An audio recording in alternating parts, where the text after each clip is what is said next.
सो बच्चों, जैसा मैंने आप सभी लोगों से प्रॉमिस करा था कि मैं अब से अपने यूट्यूब चैनल पर जेई मेंस और जेई एडवांस से रिलेटेड एक सीरीज बनाऊंगा, जहां पर जेई मेंस और एडवांस के सारे concept with including PY Qs, ताकि आपका कॉन्सेप्ट और अच्छे से हो सके, उसके ऊपर वीडियो बना बना करके मैं यहाँ पर अपलोड करूंगा। तो आज उसी की फर्स्ट वीडियो है, ठीक है, जिसमें हम पहला चैप्टर करेंगे, जिस चैप्टर का नाम है मैट्रिक्स एंड डिटरमिनेंट। और हर चैप्टर को हम मल्टीपल वीडियोस में लेक्चर वाइज कवर करेंगे, क्योंकि कॉन्सेप्ट बहुत ज्यादा है। तो आज हम मैट्रिक्स और डिटरमिनेंट का लेक्चर नंबर 1 करने आ रहे हैं, और चैप्टर का नाम है मैट्रिक्स एंड डिटरमिनेंट। तो चलिए स्टार्ट करते हैं। सबसे पहले हमें जानना है कि व्हाट इज मैट्रिक्स। अब मैट्रिक्स क्या होता है, तो देखिए यहाँ पे डेफिनेशन लिखी है, रेक्टेंगुलर एरे ऑफ नंबर्स, यानी कि हमें नंबर्स को अगर रेक्टेंगुलर फॉर्म में, यानी कि नंबर्स को अगर हम रेक्टेंगुलर फॉर्म में लिख दें तो उसको मैट्रिक्स कहा जाता है। और वो कैसे, जैसे कि यहां पर लिखा गया है, ये मैट्रिक्स का सिंबल होता है और इनके अंदर जो नंबर्स होते हैं इन्हें एलिमेंट्स कहा जाता है। अब ये जो भी एलिमेंट्स होते हैं इनकी अपनी एक पोजीशन होती है जिनका पहचानने का तरीका होता है। अब वो पहचानना क्या है, तो उससे पहले हम ये सीखते हैं कि जो भी ऐसी लाइन होती है इन्हें रो कहा जाता है, यानी ये रो 1 है, ये रो 2 है, ये रो 3 है। ऐसे ही जो ऐसी लाइन होती है उन्हें कॉलम कहा जाता है, यानी ये कॉलम 1 है, कॉलम 2 है, कॉलम 3 है। यानी वर्टिकल लाइंस को कॉलम कहा जाता है और हॉरिजॉन्टल लाइन को रोज कहा जाता है। तो इस तरीके से हम किसी भी एलिमेंट्स की पोजीशन का पता करते हैं और मैट्रिक्स की फॉर्म को बनाया जाता है, ठीक है। अब जनरल फॉर्म किसी भी मैट्रिक्स की होती है कि हम किसी भी मैट्रिक्स को बनाते समय कौन से एलिमेंट की पोजीशन को कहां रखेंगे वो जाने। तो जैसे ये पहला रो पहला कॉलम है, ये पूरी लाइन पहले रो की है और ये पूरी लाइन सेकंड रो की है, और ये पहला कॉलम है। तो इस तरीके से हम किसी भी एलिमेंट की पोजीशन को पता कर सकते हैं। जैसे ये पहला रो पहला कॉलम है, ये पहला रो दूसरा कॉलम है, ये पहला रो तीसरा कॉलम है, और ऐसी लाइन जब आगे जाती जाएगी तो ये पहला रो एन कॉलम पर होगा। सो जो पहला वाला नंबर होता है उसे हम रो से डिनोट करते हैं, और जो दूसरा वाला नंबर होता है उसे हम कॉलम से डिनोट करते हैं। जैसे कि यहाँ पर ये लिखा हुआ, यानी पहला रो पहला कॉलम, पहला रो दूसरा कॉलम, पहला रो तीसरा कॉलम, ऐसे ही ये सब होता है, ठीक है। तो इस तरीके से हम किसी भी एलिमेंट की पोजीशन का पता करते हैं, ठीक है। तो चलिए अब हम ऑर्डर की बात करते हैं। जैसे कि ये मैट्रिक्स है, इस मैट्रिक्स में कितने रो है कितने कॉलम है ये अगर हम पता करें तो इन्हें ऑर्डर कहा जाता है। और इसका लिखने का तरीका होता है m मल्टीप्लाई n, जिसको रीड करते हैं m by n। m basically denote करता है रो को और n डिनोट करता है कॉलम को। यानी कि ये जो मैट्रिक्स है, इस मैट्रिक्स से कितने रो है कितने कॉलम है ये कौन बताएगा, ऑर्डर बताएगा, जिसको हम लिखते हैं 3/3। यानी कि एक ऐसी मैट्रिक्स है जिसके अंदर 3 रो है 3 कॉलम है। अब मुझे पता करना है कि इस मैट्रिक्स में कितने एलिमेंट है, तो मेरे पास दो तरीके हैं, या तो मैं बाय वन करके एलिमेंट्स को काउंट करूं, या फिर जो भी मेरे पास ऑर्डर है उन ऑर्डर को मल्टीप्लाई कर दूं, तो मुझे पता चल जाएगा कि नंबर ऑफ एलिमेंट कितने हैं उस मैट्रिक्स में। जैसे कि 3/3 की मैट्रिक्स है, अगर मैं इसको मल्टीप्लाई कर दूंगा तो 9 आएगा, यानी कि इस मैट्रिक्स में 9 एलिमेंट्स होंगे, ठीक है। नोटेशन कैसे करते हैं किसी भी मैट्रिक्स का, ए आई जे जो कि एलिमेंट को रिप्रेजेंट करता है और बगल में इसका ऑर्डर लिखा जाता है। तो इस तरीके से हम किसी भी मैट्रिक्स का नोटेशन करते हैं, ठीक है। अब इन्हीं दो पे बेस ये दो क्वेश्चन है। सबसे पहले क्वेश्चन नंबर 1 करते हैं। किसी भी मैट्रिक्स में अगर 12 एलिमेंट है तो हमें उसके पॉसिबल ऑर्डर्स लिखने हैं। यानी कि किसी भी मैट्रिक्स में अगर 12 नंबर्स हैं, एलिमेंट्स हैं, तो हम उसके पॉसिबल ऑर्डर्स को कैसे लिख सकते हैं, ठीक है। तो हमें क्या करना है, ऐसे मैट्रिक्स के अंदर 12 एलिमेंट, तो हमें से पॉसिबल ऑर्डर लिखना है, यानी कि मल्टीप्लाई करने पर कितना आना चाहिए, 12 आना चाहिए। तो इसको हम सिस्टमेटिक वे में चलेंगे ताकि कोई भी चीज मिस ना हो। तो हम क्या करेंगे, फर्स्ट स्टार्ट करेंगे, यानी 1 इंटू में 12, क्योंकि इसका मल्टीप्लाई भी 12 आएगा और ये एक ऑर्डर हो गया, यानी कि ऐसे मैट्रिक्स जिसका रो 1 है और कॉलम 12 है। दूसरा 2 इंटू में 6, क्योंकि 2 रो 6 कॉलम की जो मैट्रिक्स होगी उसके एलिमेंट भी 12 होंगे। ऐसे ही 3 इंटू 4, 3/4 जिसे रीड करते हैं, 4/3, 6/2, 12/1। तो इस तरीके से हमें अगर एलिमेंट्स पता है, नंबर ऑफ एलिमेंट्स पता है, तो हम नंबर ऑफ ऑर्डर्स उसके लिख सकते हैं मल्टीपल टाइम्स में, ठीक है, मल्टीपल टाइम्स में, ठीक है। अब क्वेश्चन नंबर 2 है, कंस्ट्रक्ट करनी है एक मैट्रिक्स जो 2/2 की है, यानी 2 रो 2 कॉलम की है, और उसका एलिमेंट जो है वो इसको रिप्रेजेंट कर रहा है, यानी इसके थ्रू हमें इन पोजीशंस में हमें एलिमेंट्स की वैल्यू ढालनी है, ठीक है। तो सिंपल क्वेश्चन है, अगर आपने 12th में भी करा होगा। तो हम क्या करेंगे, ए आई जे इक्वल टू में आई माइनस जे मोड। अब मुझे क्या करना है, अकॉर्डिंग टू एलिमेंट, जिस भी एलिमेंट को उठाऊंगा उसे अंदर आई और जे की वैल्यू पुट करके उसे सॉल्व करके उसके पोजीशन के अकॉर्डिंग मैं उसमें डाल दूंगा। यानी कि अगर मैं इसकी बात करूं, पहला रो पहला कॉलम, तो यानी कि आई की जगह पे मैंने 1 रखा है, जे की जगह पे 1 रखा है, तो जब मैं इसको माइनस करूंगा कितना आएगा, 0 आएगा। सेम इधर जब मैं इसकी बात करूंगा तो मैंने आई की जगह पे 1 रखा है, जे की जगह पे 2 रखा है, तो 1 माइनस 2 माइनस का 1 आएगा, लेकिन यहाँ मॉडुलस है तो प्लस का 1 हो जाएगा। सिमिलर इधर 0 आएगा और इधर सिमिलर इधर 1 आएगा और इधर 0 आएगा, क्योंकि 2 - 1 1 होता है, ठीक है। तो इस तरीके से हम किसी भी मैट्रिक्स को फिल कर सकते हैं अगर हमें उसके एलिमेंट का यहाँ पर रिप्रेजेंटेटिव गिवन है कि इस तरीके से हमें एलिमेंट को फिल करना है। अब हम चलते हैं types of matrix. Type of matrix में रो मैट्रिक्स है। रो मैट्रिक्स एक ऐसी मैट्रिक्स होती है जिसके अंदर रो एक हो और कॉलम अनलिमिटेड हो। फॉर एग्जाम्पल के लिए मैंने लिख दिया यहाँ पर ये 1 2 1 2 3 ऐसे ही एन टाइप्स। इसका मतलब है इसके अंदर रो एक है बट कॉलम क्या है, अनलिमिटेड है। तो इसका ऑर्डर जो होता है रो मैट्रिक्स का वो होता है 1/n, यानी कि एक रो n टाइम्स कॉलम्स, ठीक है। अब हम कॉलम मैट्रिक्स की बात करेंगे तो कॉलम मैट्रिक्स एक ऐसी मैट्रिक्स होगी जिसके अंदर कॉलम एक होगा बट रो अनलिमिटेड होगा। तो इसको रिप्रेजेंट करने का तरीका है m बाय n, या ऑर्डर लिखते हैं और इसको लिखूंगा तो मैं इसे ऐसे लिख, यानी कि रो अनलिमिटेड है बट कॉलम एक ही है। अब नल मैट्रिक्स एक ऐसी मैट्रिक्स होती है जिसके सारे एलिमेंट क्या होते हैं, जीरो होते हैं, और इस मैट्रिक्स को रिप्रेजेंट करते हैं कैपिटल O से, यानी कि इस तरीके से, ऑर्डर फर्क नहीं पड़ता, यानी कि एक ऐसी मैट्रिक्स जिसके सारे एलिमेंट जीरो हो उसे नल मैट्रिक्स कहा जाता है। अब horizontal matrix just similar of row और कॉलम मैट्रिक्स, ये दोनों। हॉरिजॉन्टल मैट्रिक्स एक ऐसे मैट्रिक्स होगी जिसके अंदर कॉलम ज्यादा होंगे और नंबर ऑफ रोज उससे कम होंगे। फॉर एग्जांपल के लिए मैंने यहाँ पे लिख दिया 1 2 3 4 5 6, इसके अंदर कॉलम ज्यादा है यानी कि 3 और रो कम है 2, ठीक है। सिमिलर इसकी तरह पे यहाँ पर रो ज्यादा होंगे कॉलम कम होंगे, यानी कि 1 2 3 4 5 6, रो 3 है और कॉलम 2 है, ठीक है। तो इस तरीके से होता है स्क्वायर मैट्रिक्स, जैसे कि नाम से पता चल रहा होगा कि ऐसे मैट्रिक्स जिसके रो और कॉलम हमेशा सेम हो, जिसमें m और n की वैल्यू सेम हो, यानी कि कोई मैट्रिक्स जो 2x2 की है उसे स्क्वायर मैट्रिक्स बोलेंगे, 3x3 की उसे स्क्वायर मैट्रिक्स बोलेंगे, 4x4 उसे स्क्वायर मैट्रिक्स बोलेंगे, यानी नंबर ऑफ रोज और नंबर ऑफ कॉलम्स अगर सेम है तो उसे स्क्वायर मैट्रिक्स बोलते हैं, ठीक है। अब हम चलते हैं यहाँ पर आगे, स्क्वायर मैट्रिक्स क्या होता है और ये कितने टाइप की होती है। तो स्क्वायर मैट्रिक्स को फर्दर दो टाइप्स में डिवाइड करा गया, एक ट्रायंगुलर मैट्रिक्स और एक होता है डायगोनल मैट्रिक्स। सबसे पहले हम डायगोनल मैट्रिक्स की बात कर लेते हैं। डायगोनल मैट्रिक्स एक ऐसी मैट्रिक्स जिसका ये वाला डायगोनल, इनके अंदर कुछ एलिमेंट होंगे और वो जीरो नहीं होगा, बाकी सारे एलिमेंट जीरो होंगे। और याद रहे जब भी हम किसी भी डायगोनल की बात करते हैं मैट्रिक्स में तो हमेशा इसी डायगोनल की बात करेंगे, इस डायगोनल की बात नहीं करेंगे, और इसको हम प्रिंसिपल डायगोनल और लीडिंग डायगोनल भी बोलते हैं। यानी कि डायगोनल मैट्रिक्स एक ऐसी मैट्रिक्स जिसका प्रिंसिपल डायगोनल में कुछ वैल्यूज दे रखे होंगे और बाकी के सारे एलिमेंट क्या होंगे, जीरो होंगे, ठीक है। और ये भी याद रखें ये जो मैट्रिक्स है ये भी स्क्वायर मैट्रिक्स है, यानी कि जितने रो होंगे उतने ही कॉलम होंगे, जैसे इसको देख सकते हो 3 रो 3 कॉलम, ठीक है। और ये इसका रिप्रेजेंटेटिव है क्या, जब i और j की वैल्यू सेम नहीं होगी वो सारे एलिमेंट क्या होंगे, हमेशा जीरो होंगे। यानी कि यहाँ पर देखो ये पहला रो दूसरा कॉलम है, i j सेम नहीं है इसलिए जीरो, पहला रो तीसरा कॉलम जीरो, दूसरा रो पहला कॉलम जीरो, क्योंकि i j के सेम नहीं है, i j सेम नहीं है, i j सेम नहीं होगा तो ये हमेशा जीरो होगा। अब देखो यहाँ पर ये पहला रो पहला कॉलम i j सेम है, दूसरा कॉलम i j सेम है, तीसरा रो तीसरा कॉलम i j सेम है, इसका मतलब ये जीरो नहीं होगा। अब ट्रायंगुलर मैट्रिक्स में दो टाइप होते हैं, एक अपर और एक लोअर। अपर ट्रायंगुलर की हम ये कंडीशन है, इसमें क्या होता है j की वैल्यू कम होगी i की वैल्यू ज्यादा होगी, यानी कि i ज्यादा होगा j कम होगा।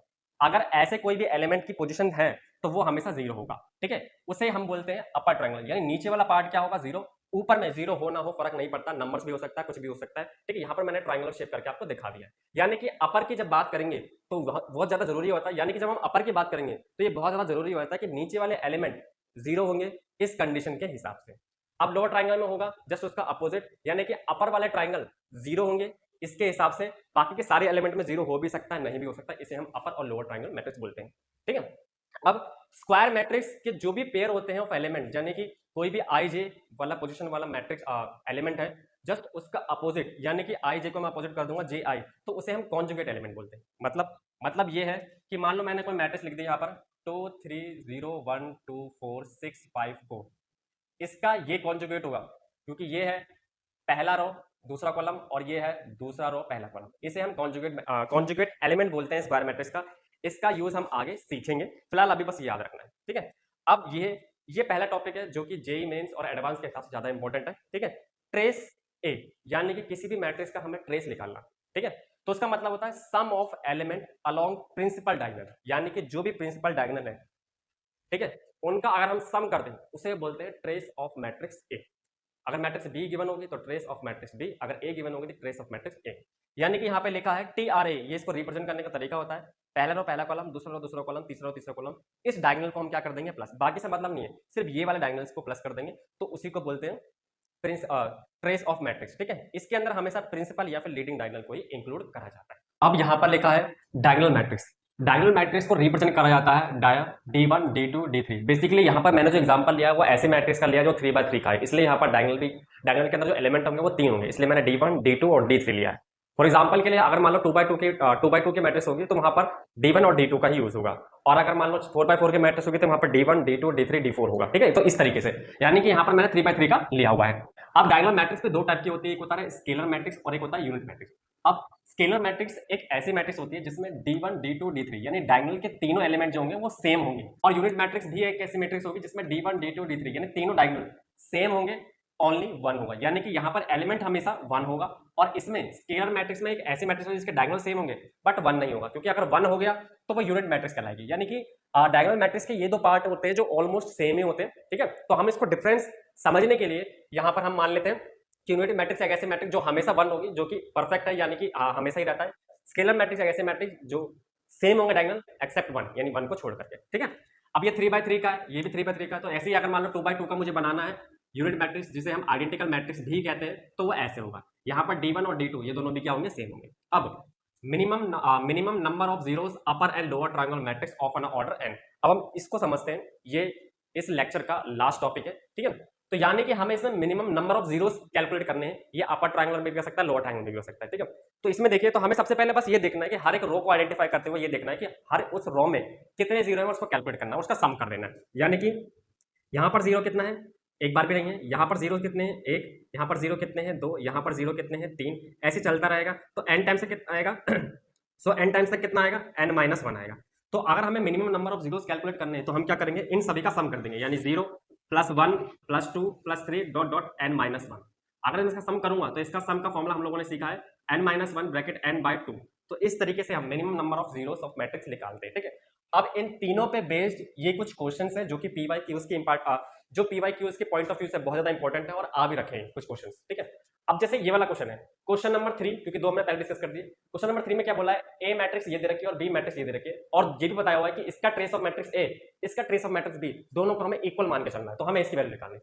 तो ट्रेस ऑफ मैट्रिक्स ए में हमने क्या सीखा है कि जो भी डायगोनल होंगे उन सबों का सम करना है, यानी कि अल्फा का स्क्वायर प्लस बीटा का स्क्वायर प्लस गामा का स्क्वायर, ठीक है। तो इस तरीके से।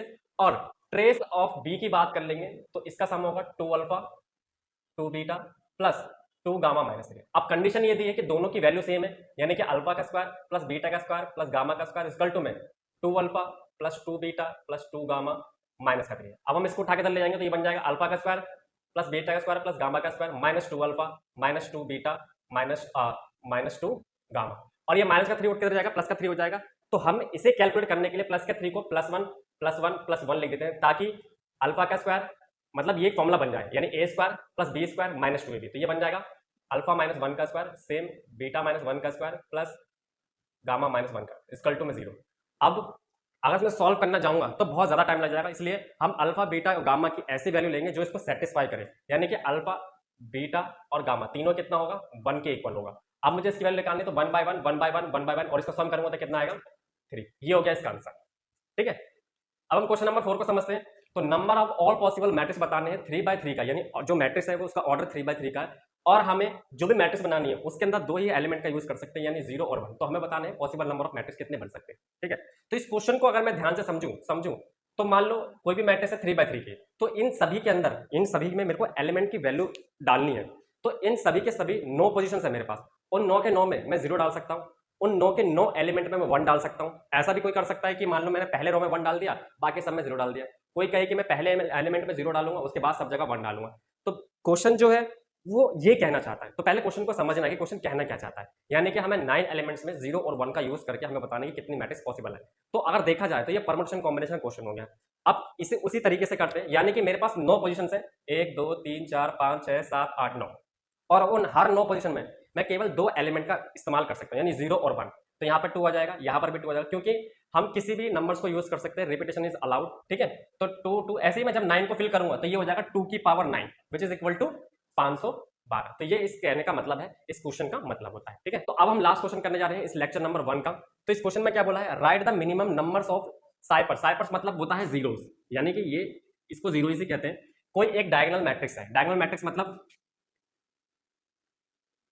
ये, यानी जिसके D1 D2 D3 n times तक इनकी वैल्यूज दे रखी है, बाकी सब कितने होंगे, 0। बाकी सब क्या होंगे, 0। बाकी सब क्या होंगे, 0। बाकी सब क्या होंगे, 0। बाकी सब क्या होंगे, 0, ठीक है। तो इसका हमें write the minimum numbers of cipher बताना है। तो सबसे पहले अगर मैं बात करूं तो ये m/n इसका ऑर्डर रिप्रेजेंट कर जाएगा ऐसे, ठीक है।